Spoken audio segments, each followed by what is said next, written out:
आप देख रहे हैं इंडिया न्यूज। सबसे पहले देश, आपके साथ मैं रचना बंसल। आप देख रहे हैं आंकड़े हमारे, फैसला आपका। और भारत की बात करेंगे। भारत के साथ रिश्ते बांग्लादेश के कैसे पिछले कुछ दिन में बदले हैं उसकी भी बात होगी। भारत के साथ खराब रिश्तों पर असर जो है वो बांग्लादेश पर अब दिखाई देने लगा है, और जिस तरीके से बांग्लादेश पर इसका असर दिखाई दिया है, बांग्लादेश की अंतरिम सरकार खाद्य आपूर्ति संकट और बढ़ती महंगाई पर लगाम लगाने में नाकाम दिख रही है। इस बीच पड़ोसी मुल्क में पिछले 3 सप्ताह में चावल की लगभग हर किस्म की कीमतों में उछाल देखा गया, और भारी उछाल है। ढाका के करवान, मीरपुर और काजीपुर समेत अन्य बाजारों में 3 हफ्ते पहले की तुलना में बढ़िया चावल की कीमत में 6 से 8 रुपए, नॉर्मल क्वालिटी के चावल में 5 से 6 रुपए और मोटे चावल की कीमत में 2 से 3 रुपए प्रति किलो की बढ़ोतरी हुई है। बांग्लादेश से बदल रहे रिश्तों के बीच में भारत ने दिसंबर 2024 में नेबरहुड फर्स्ट की पॉलिसी के तहत बांग्लादेश की मदद की थी।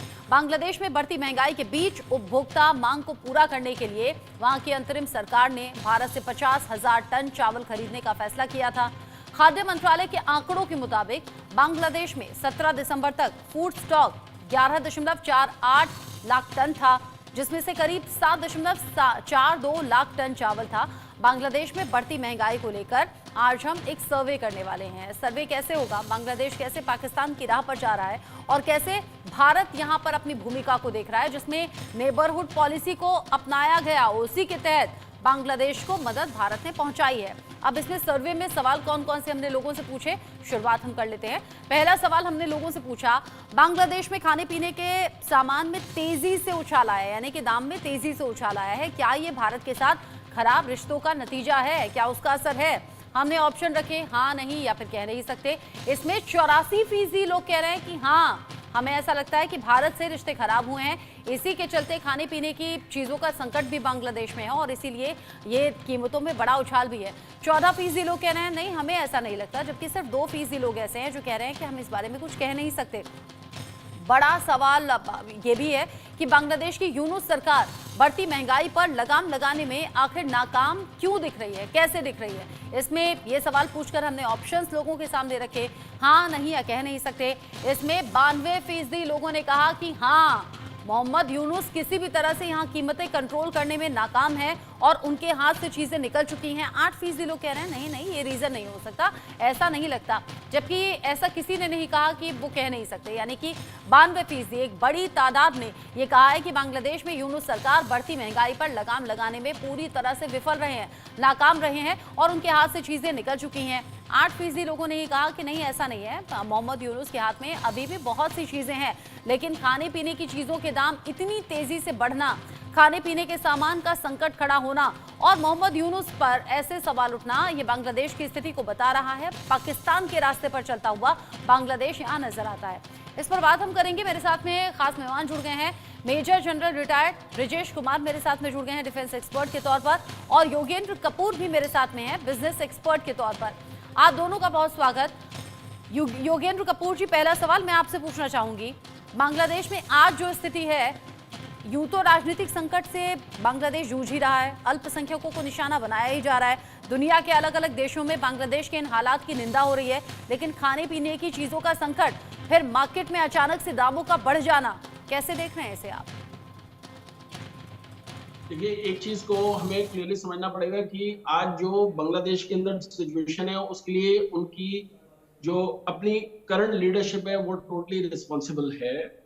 और देखिए, ये जाहिर सी बात है कि जब भी कोई आपकी सप्लाई चेन डिस्टर्बेंस या डिस्ट्रप्शन होता है तो जाहिर सी बात है कि आपके लिए आपकी इंपोर्ट कॉस्ट जो है वो बढ़ जाती है। आई एम श्योर कि उनकी लीडरशिप जो है वो इन सब चीजों का ध्यान रख रही होगी, क्योंकि अल्टीमेटली उनकी इकोनॉमी जो है वो इससे डायरेक्टली जो है वो सफर करेगी और उनका जो आगे रिवाइवल है वो देखिए इन्हीं चीजों पे बेस्ड है कि कैसे आपकी करंट लीडरशिप जो है वो आपको इस प्रॉब्लम्स और सिचुएशन से बाहर निकाल पाती है। मेरा ये मानना है कि करंट जो सिचुएशन है उसमें बहुत जरूरी ये है कि उनको ये एनालाइज करना कि क्या पॉलिटिकल अनरेस्ट से अल्टीमेट सॉल्यूशन जो है वो निकल पाएगा उनकी कंट्री के लिए। क्योंकि देखिए, उनकी कंट्री में अगर हम ये देखें कि कई तरीके की प्रॉब्लम्स जो हैं उससे बांग्लादेश जो है वो सफर कर रहा था, और आज जो सिचुएशन प्रिवेल करी है वो एक रीजन उसमें जो है अनएम्प्लॉयमेंट का भी है। और मेरा ये मानना है कि इस टाइम जो है उनको बहुत एक ऑन अ सीरियस नोट जो है इन चीजों को ध्यान में रखना है कि अगर वो इंडिया के साथ ट्रेड को जो है अफेक्ट करते हैं, क्योंकि करंट जो सिचुएशन है अगर हम ये देखें जुलाई ऑनवर्ड्स जो है टिल डेट वो सिचुएशन ये है कि धीरे धीरे जो है ट्रेड जो है आपस में वो कंट्रीज के बीच में कम हो रही है। और ये अब इस एक्सटेंट तक चली गई है कि इवन इंडिया के अंदर बैंक्स जो हैं वो लेटर ऑफ क्रेडिट जो जिसको हम एलसी बोलते हैं वो तक जो है वो बांग्लादेश से एक्सेप्ट नहीं कर रहे हैं। तो इस हमें इस चीज को बहुत ध्यान से ये समझना है कि अल्टीमेटली इसमें अगर हम ये देखेंगे कि जो ओवरऑल नुकसान है वो इंडिया से ज्यादा बांग्लादेश का होगा। और इस नुकसान में बांग्लादेश जाता हुआ नजर भी आ रहा है। मेजर जनरल ब्रिजेश कुमार, ये जो हालात अभी बने हुए हैं सर, बांग्लादेश में हालात सुधरेंगे कैसे, और क्या वाकई मोहम्मद यूनुस सुधारना भी चाहते हैं क्या? जी, तो पहले तो मुझे अपने चैनल में बुलाने के लिए धन्यवाद। बांग्लादेश की जो स्थिति है वो हम किसी से छिपी नहीं, क्योंकि वो एक हमारा इम्पॉर्टेंट और ईस्टर्न नेबर रहा है, तो उसके ऊपर में बहुत सारे चीज़ें उछाली गई हैं, बहुत सारा नॉइज आ रखा है, उस नॉइज के बीच में सच्चाई कहीं बीच में। पहली बात तो ये कि बांग्लादेश हमारे लिए स्ट्रेटेजिकली इम्पोर्टेंट देश है, और बांग्लादेश के लिए हम एक इकोनॉमिक एक्टिविटी के लिए और ग्रोथ के लिए इम्पोर्टेंट है, एक दूसरे पे निर्भर है।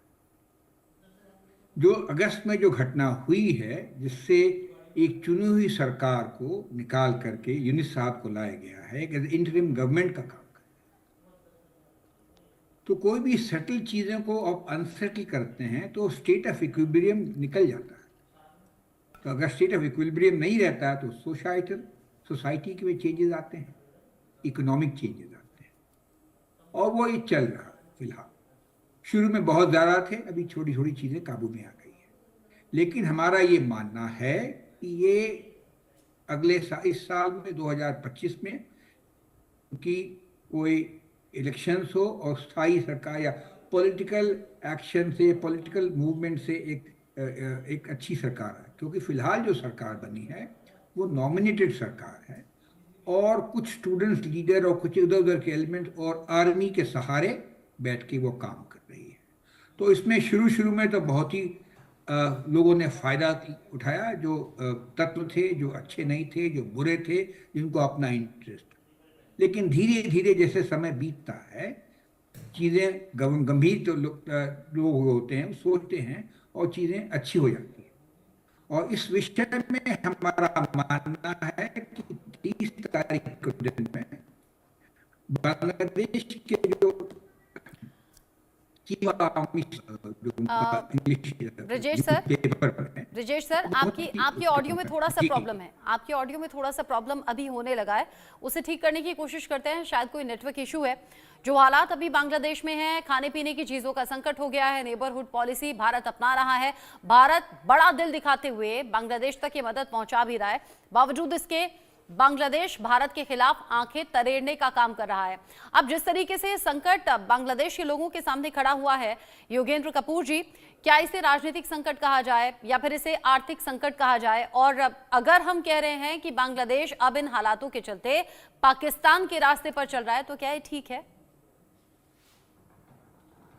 देखिए, ये बिल्कुल सही बात है कि करंट जो स्टेट ऑफ अफेयर्स है बांग्लादेश के अंदर, उसको जो है मैं एक पॉलिटिकल अनरेस्ट मान के चलता हूँ, और ये एक कंप्लीटली जो है पॉलिटिकल जो आइडियोलॉजीज जो सामने नजर आ रही हैं, ये उसका रिजल्ट है। और जाहिर सी बात है कि अगर किसी भी कंट्री के अंदर पॉलिटिकल अनरेस्ट एक अगर एक स्टेट जो है उसकी अगर हम ये माने कि वो एक कंटिन्यूअस चल रहा है for a period of time, तो उसका इफेक्ट जो है वो डायरेक्टली ट्रेड के ऊपर और इकोनॉमिक्स के ऊपर आता है। और इसमें बहुत जरूरी हो जाता है कि आपकी कंट्री के अंदर जो है as soon as possible leadership जो है एक स्टेबल गवर्नमेंट प्रोवाइड करने में जो है बिलीव करे। अदरवाइज ये है कि वो सिचुएशन जो है उसको आउट ऑफ कंट्रोल जाने में टाइम नहीं लगता है, और उसमें आप ये देखेंगे कि द मोमेंट अगर कोई चीज कंट्रोल में नहीं आती है तो उस कंट्री की डिपेंडेंस जो है on external funds which is, चाहे वो IMF है, चाहे वो वर्ल्ड बैंक है, इन एजेंसीज के ऊपर जो है डेट्स की उनकी जो डिपेंडेंसी है वो बढ़ जाती है, तो वो मेरे हिसाब से एक अच्छा और सही डिसीजन नहीं रहेगा। और इसमें बहुत जरूरी हो जाता है कि जो पॉलिटिकल लीडरशिप है उसको एक टाइम बाउंड मैनर के अंदर जो है आगे चीजों को इस तरीके से मैनेज करना है अपने अफेयर्स को, कि जिससे एक स्टेबल गवर्नमेंट जो है वो आगे कंट्री के अंदर बने उनकी, और उससे लोगों को जो है एक ओवरऑल ट्रस्ट एंड कॉन्फिडेंस अपने सिस्टम के अंदर आए। अब इस कॉन्फिडेंस को यहाँ बांग्लादेश में आम लोग भी खो चुके हैं। मोहम्मद यूनुस पर एतबार किसी को रहा नहीं है। हाँ, कट्टरपंथी मौलाना जरूर अपने हिसाब से वहां चीजों को रच रहे हैं, गढ़ रहे हैं। आप मेजर जनरल ब्रिजेश सर, जिस तरीके से बांग्लादेश से निकल कर चीजें सामने आ रही हैं, बांग्लादेश के जो आर्मी चीफ हैं वो ये कह रहे हैं कि हम सभी से दोस्ती रखते हैं, किसी से दुश्मनी नहीं, और हाँ, हम चीनी हथियारों का इस्तेमाल करते हैं। साथ ही वो कह रहे हैं कि बहुत सी चीजों पर हाँ ये बात सच है कि हम भारत पर भी निर्भर हैं। दो तरफा बात है ये, तो इसे कैसे देखें? रचना जी, मैंने इनके भाषण को बहुत ब्रिजेश सर, मैं माफी के साथ आपको रोक रही हूँ, आपकी ऑडियो ठीक से नहीं आ रही है। पीसीआर प्लीज इसे करेक्ट कीजिए और देखिए कि ऑडियो में क्या इशू है। ब्रिजेश सर की आवाज हमें ठीक से नहीं मिल रही है। अब ऐसे में हम आगे बढ़े जब तक ब्रिजेश सर की आवाज ठीक होती है। अगला सवाल हम ले लेते हैं। हमने जो सवाल लोगों के बीच में जाकर पूछे हैं उसमें तीसरा अगला सवाल हमने पूछा, नेबरहुड फर्स्ट की पॉलिसी के तहत दिसंबर में भारत ने बांग्लादेश की मदद की थी, क्या आगे भी ये मदद करनी चाहिए? क्योंकि भारत तो अपना फर्ज निभा रहा है, लेकिन बांग्लादेश क्या निभा रहा है? इसमें हमने सवाल जब पूछा, हाँ नहीं या कह नहीं सकते, एक ऑप्शन दिया। इसमें 51% लोगों ने कहा कि हाँ मदद करनी चाहिए, 48% लोगों ने कहा कि नहीं, अब आगे बांग्लादेश की मदद नहीं करनी चाहिए। 1% लोग ऐसे भी रहे जो कह रहे थे कि हम इस बारे में कुछ कह नहीं सकते। यानी बहुत मामूली सा अंतर है 51% और 48% में।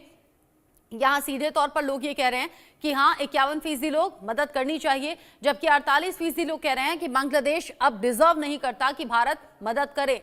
नेबरहुड फर्स्ट पॉलिसी के तहत भारत ने बहुत से सामान बांग्लादेश इस स्थिति में भिजवाए हैं जहां खाने पीने का संकट खड़ा हो गया।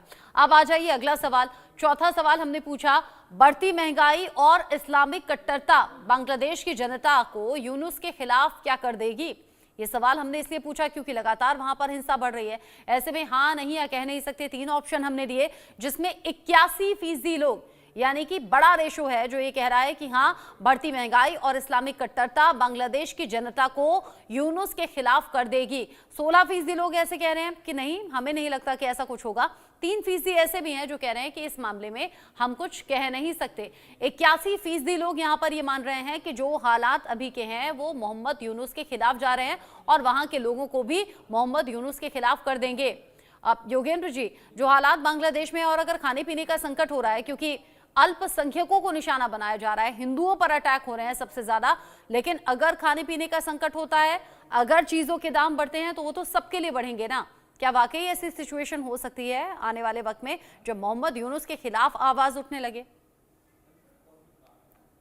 बिल्कुल ठीक कह रहे हैं आप। देखिए, एक चीज हमें बहुत क्लियरली समझना है कि बांग्लादेश जो है जिस स्टेट ऑफ अफेयर्स से निकल रहा है उसमें अभी हम एक क्लियरली पॉलिटिकल इंस्टेबिलिटी देख रहे हैं, और धीरे कुछ समय बाद वो एक इकोनॉमिक इंस्टेबिलिटी की तरफ जो जा रहा है, वो भी चीज जो है वो उनकी नेशन के अंदर अब महसूस होने लगेगी। क्योंकि देखिए, एक जैसे कहते हैं कि हर एक कंट्री के अंदर एक लेवल ऑफ पेशेंस होता है कि जो लोग जो है वो एक्सपेक्ट करते हैं कि अगर कोई नई गवर्नमेंट आई है तो अगर वो डिजायर्ड रिजल्ट्स नहीं देते हैं ऑन ग्राउंड जो है, तो उससे एक इंस्टेबिलिटी, ट्रस्ट डेफिसिट और एक कॉन्फिडेंस लेवल जो है वो जो ब्रेक होगा, वो एक, मैं ये कहता हूं कि उनकी कंट्री के लिए जो है ना सही नहीं है। और मैं ये भी बिलीव करता हूं कि एक स्टेबल बांग्लादेश जो है वो इंडिया के फेवर में रहेगी बात जो है। तो इसलिए बहुत जरूरी हो जाता है कि इंडिया को जो है एज अ एल्डर ब्रदर अभी भी उनको सपोर्ट करके और एक राइट विजडम की तरफ जो है ले जाने में और डिसीजन मेकिंग में हेल्प करना चाहिए, जिससे कि एक आगे जो है एक पॉलिटिकल और इकोनॉमिक स्टेबिलिटी उस कंट्री के अंदर आए। लेकिन हम ऐसा सोचते हैं अब सामने वाला देश भी तो ऐसा सोचे, यही सोचकर तो पाकिस्तान की मदद भारत बार बार करता रहा, यही सोचकर बांग्लादेश की भी मदद की जा रही है, लेकिन पीठ में छुरा घोंपने वाला काम भी तो होता है हमारे साथ। देखिए, अगर हम उस पर्सपेक्टिव से हम देखेंगे तो अगर आप आज इंडिया और चाइना का भी रिलेशन देखें, भले हम मिलिटरीली जो है या पॉलिटिकल आइडियोलॉजी वाइज उनके साथ नहीं खड़े हो, लेकिन अगर आप ट्रेड को देखेंगे तो आप ये देखेंगे कि इकोनॉमिक्स जो है उसने ओवररूल करा है पॉलिटिक्स को, इन द सेंस कि उनके साथ जो हमारा ट्रेड है वो रिकॉर्ड हाई है आज जो है, डिस्पाइट द फैक्ट कि हमने कितना उनके साथ जो है militarily as well as politically जो है एक डिफरेंस ऑफ ओपिनियन देखा है। तो मेरा ये मानना है कि ट्रेड जो है एक ऐसी चीज है कि जिसको एक ऑन अ कंटिन्यूअल बेसिस पे चलना चाहिए और उसमें डिसरप्शंस नहीं होनी चाहिए, क्योंकि वो जो चीज है वो अल्टीमेटली जो है लोगों के अंदर एक फीलिंग ऑफ इनसिक्योरिटी जो क्रिएट करेगी। तो उसमें हम ये भी देख सकते हैं कि बांग्लादेश जो है वो फंडामेंटलिज्म की तरफ जो है मूव करेगा आगे। जिस तरीके की सिचुएशन का जिक्र